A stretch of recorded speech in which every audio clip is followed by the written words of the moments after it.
If you're an engineer, artist, or producer and you're recording vocals yourself, you're going to want to pay special attention to today's video because we're going to talk about 4 vocal recording tips that's going to make you sound better. Are you ready? Let's go.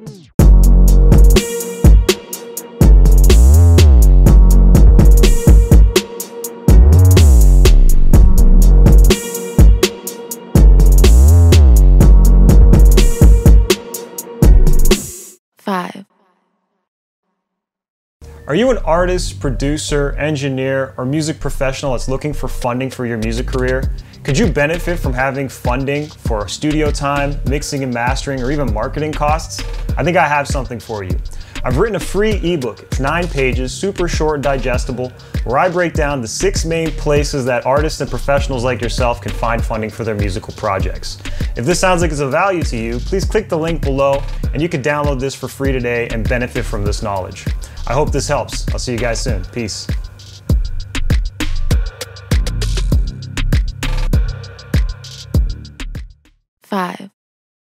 What's going on, ladies and gentlemen? This is your boy 5-Piece producer and engineer extraordinaire.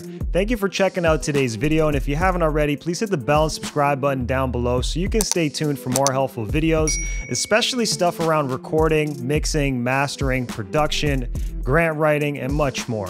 All I'm trying to do with my channel is help you sound better and get paid for your music, so if those are things that you want to do, definitely subscribe so I can help you.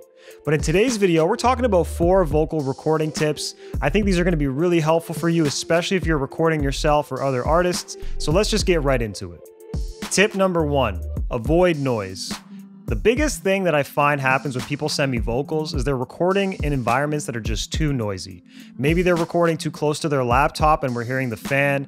Maybe they're near somebody else playing video games or doing something else nearby. And this stuff is always going to end up on the recording if you're not careful or if you're not using a mic that is designed to withstand noise. So for example, this mic I'm using here, the Shure SM7, I use this mic on purpose because where I record can be noisy sometimes, and this is not a sensitive mic. It helps prevent noise from being on the recording. The other thing too is when people are recording, they're usually not using proper headphones, and this can actually lead to noise being on the recording as well.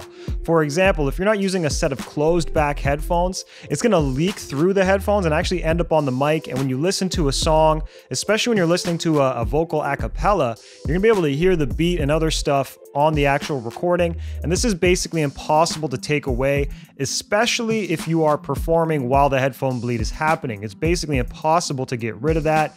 Even if you're using noise reduction and stuff, it's just not ideal. It's going to lead to artifacts and other stuff that is not great on the recording. So definitely avoid noise, avoid fans, avoid being near a computer, avoid headphone bleed, avoid all that stuff if you want to have a much better recording.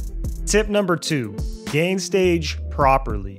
A lot of artists and engineers really, they don't gain stage their records properly, they don't gain stage their vocals properly, and what this means is it's the level that you set your microphone preamp to when you're recording. A lot of people either record it too hot or loud or too quiet, and that can be very problematic. If something is too quiet, when I go to turn it up in the mix, the noise that's attached to it is going to come up as well. However, if you record something too loud, it's also going to be problematic because then it's going to be too loud, clipping, and lead to distortion and other ugliness, harshness that might appear on the record. So you really want to find a middle ground between the two. And instead of teaching you how to do this right now in this video, I'm going to leave a link to another one above here and you can go check that out. It's all about how to properly gain stage your vocal recordings. Tip number 3, use compression.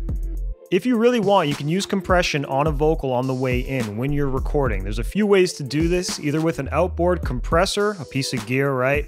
Or you could do it internally in your DAW. I recommend doing it at least internally in your DAW, and the reason why is because it's going to even out your performance, and it's going to help you when you're actually doing the mixing and editing and all that stuff, because chances are your performance is not going to be perfectly even. You're going to have stuff that really pokes out and comes out, stuff like plosives and S's and things like that. You may want to just smooth them over a little bit before handing it over to a mixing engineer. Now the key is you probably want to commit this to audio, so you don't want to just put it on your channel and leave it, and then when you send your engineer files, that is not coming with it. Instead, you want to record right onto the audio file with the compression. So what's going to happen is it's going to even things out. It's going to commit it like that. And then when you turn it over to an engineer, they're actually going to be able to do some additional editing. And by doing this, you're actually saving them a lot of work, because chances are us engineers, we're not just putting a compressor on and leaving it. We're actually going in and drawing stuff in. We're automating volume. We're doing stuff with the clip gain. We're doing all kinds of other volume control stuff. And doing this for us in advance is going to just save us a little bit of extra time and make things a little bit easier for us and smooth your performance all around. Tip number 4, memorize your lyrics. I can't tell you the number of times I'm recording with an artist and they're looking at their phone or they're reading a piece of paper and it literally sounds like they're reading it. There's no emotion, there's no feeling, and they're not expressing themselves in the best way possible. And the reason why is they're using their cognitive abilities to actually read and perform at the same time. This is doing your performance a disservice. If you memorize your lyrics, you're going to be able to focus 100% of your energy on the performance and how you sound, how you feel when you're expressing yourself with your vocals. If you're reading, you're taking that ability away, and that's going to be problematic. So I definitely encourage every artist, or if you're an engineer working with artists, encourage them to not read off of a page or off of their phone, and instead memorize their lyrics before they come in to perform. They'll be able to focus 100% of their energy on how they sound when they perform, and that'll ultimately lead to a much better product.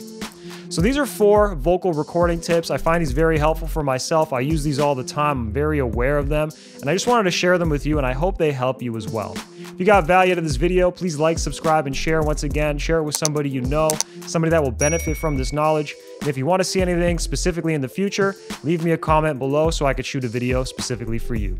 All right, I'll see you guys soon. Peace. 5,